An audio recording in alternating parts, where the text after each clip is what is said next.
Halo semua, selamat datang di channel Permanakun.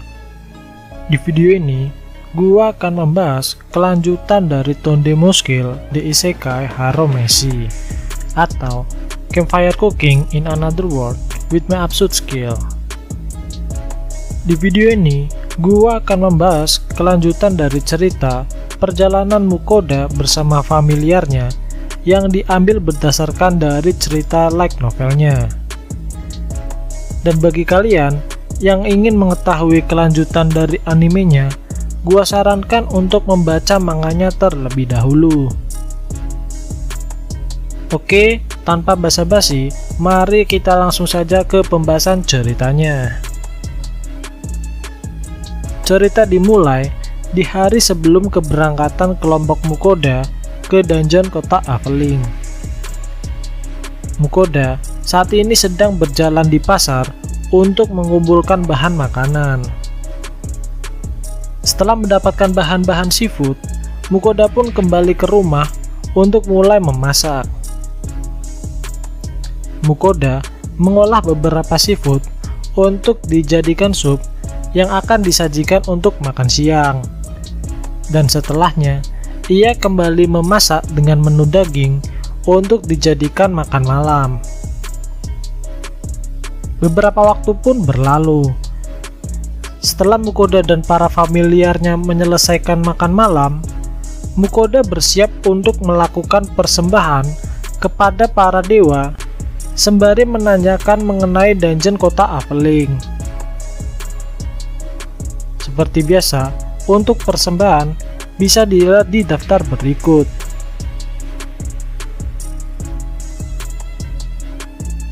Setelah memberikan persembahan, Mukoda pun bertanya kepada para dewa mengenai dungeon yang ada di kota Aveling. Namun, setelah menerima persembahan, ternyata para dewi langsung pergi ke tempatnya masing-masing dan hanya menyisakan Dewa Fahak dan Hephaestus. Menurut Dewa Fahak, dungeon kota Aveling memiliki tingkat kedalaman lantai mencapai lantai 27.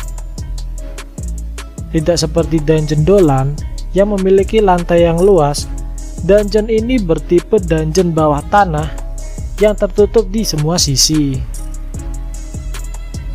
Dungeon ini juga pernah ditaklukkan sekitar 200 tahun yang lalu. Dungeon Aveling memiliki tingkat kesulitan yang lebih mudah daripada dungeon Dolan, dan di dalamnya terdapat banyak item drop dan peti harta karun. Namun, dungeon ini memiliki 3 lantai yang berisi penuh dengan undead sebelum mencapai level terendahnya. Serangan fisik tidak bekerja kepada undead, dan untuk serangan sihir tidak akan terlalu berpengaruh kecuali menggunakan sihir api dan sihir suci. Untuk sihir suci, hanya orang yang memiliki bakat saja yang bisa menggunakannya, seperti orang suci, pahlawan, dan ksatria suci. Sedangkan untuk sihir api, jika sihir ini diaktifkan di dalam dungeon, maka pengguna sihir tersebut juga akan terkena efek dari serangan tersebut, mengingat dungeon ini memiliki sisi yang tertutup.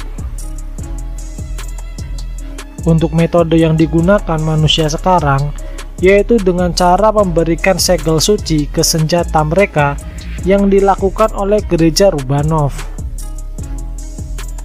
Setelah berdiskusi, awalnya Dewa Fahak ingin memberikan skill sihir suci kepada Mukoda.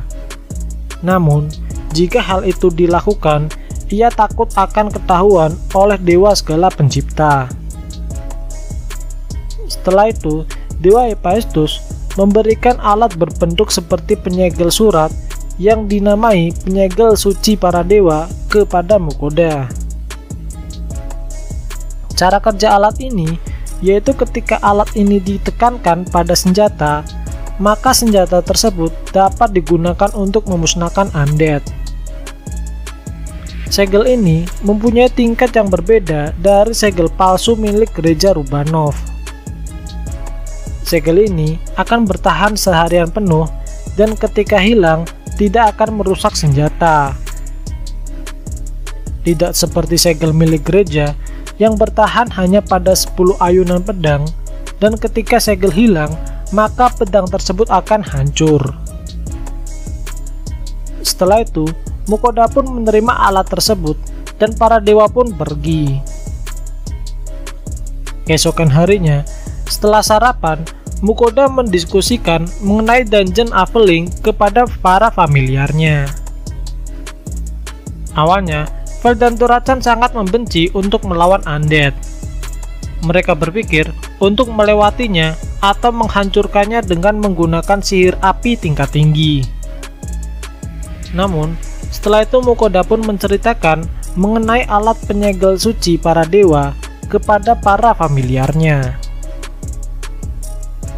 Dengan menggunakan alat ini, senjata atau apapun yang diberikan segel dari alat ini akan membuatnya dapat mengalahkan monster undead.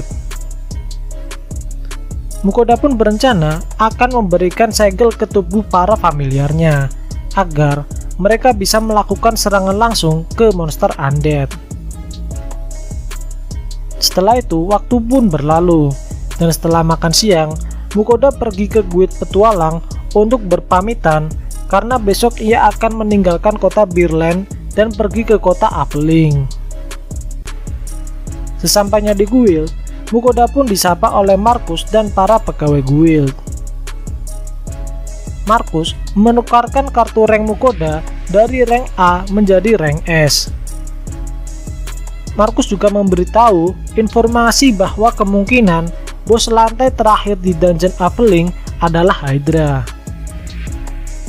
Mendengar kata Hydra, para familiar Mukoda pun menjadi semangat. Setelah urusan selesai, Mukoda dan para familiarnya pun pergi.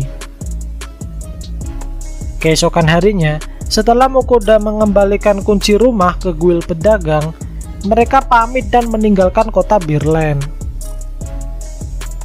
Vel sangat bersemangat untuk pergi ke kota Aveling karena ia bergerak dengan sangat cepat.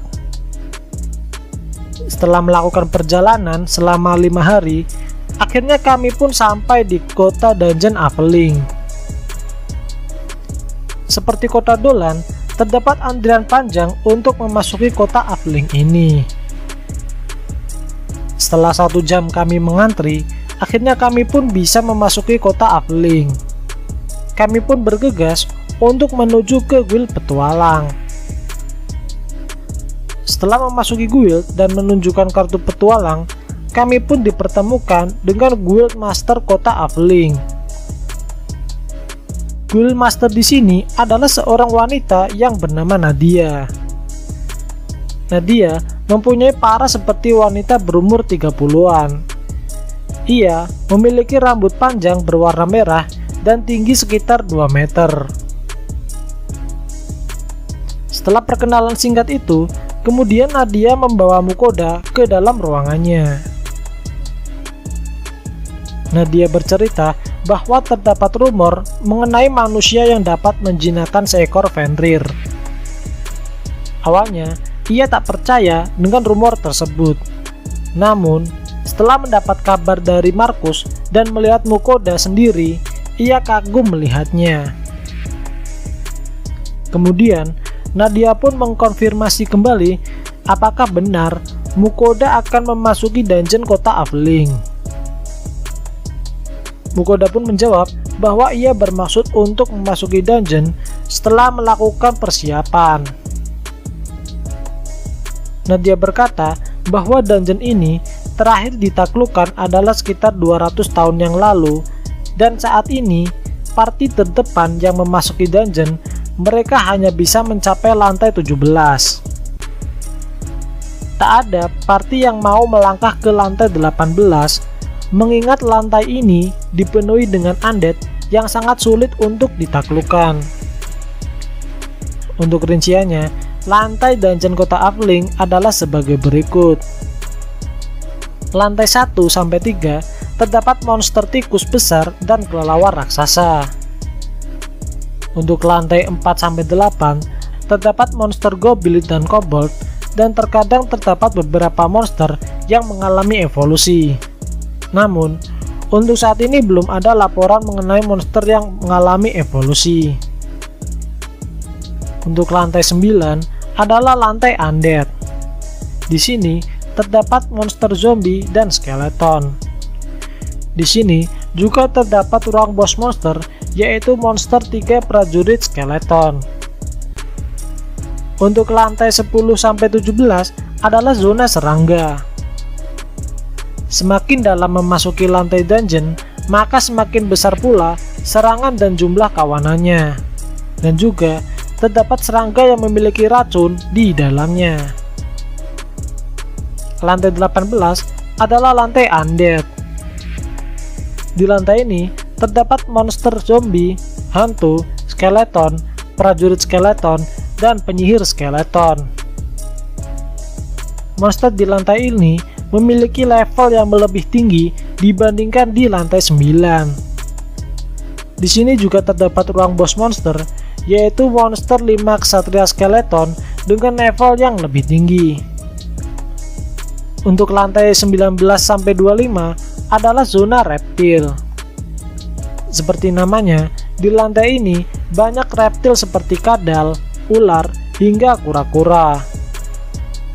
Sama seperti zona serangga, semakin dalam memasuki lantai dungeon, maka semakin besar pula ukuran serangga dan jumlah kawanannya. Juga terdapat reptil yang memiliki racun di dalamnya. Dan untuk 2 lantai terakhir, semua monster di lantai ini akan memiliki racun di dalamnya. Lantai 26 adalah lantai undead. Di lantai ini terdapat monster ghoul, mumi, prajurit skeleton, penyihir skeleton, ksatria skeleton, dan hantu. Monster di sini mempunyai level yang lebih tinggi. Dan di lantai 27 adalah lantai boss dungeon, yaitu monster hydra. Dan untuk jebakan akan dimulai ketika sudah melewati lantai 10.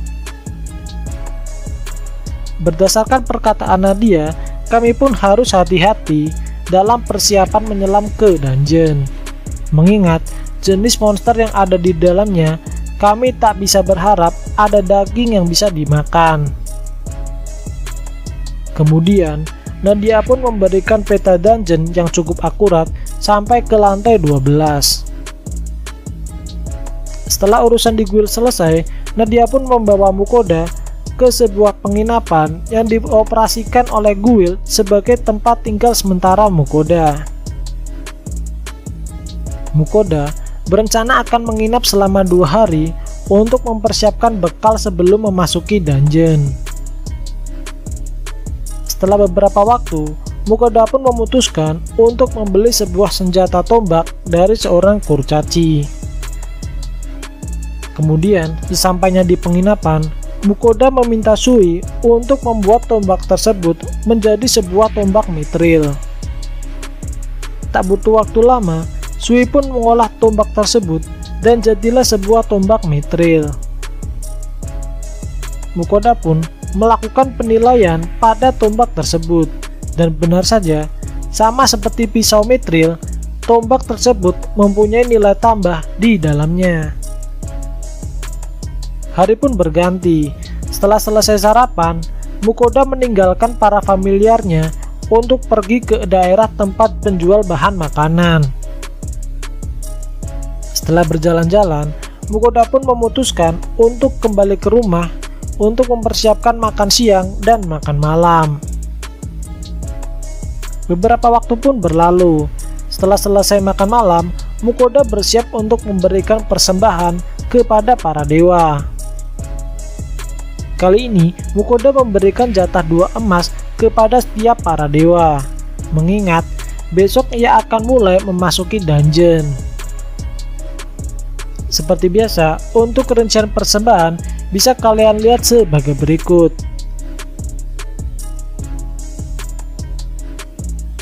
Setelah mendapatkan persembahannya, para dewa pun bersorak dengan riang gembira.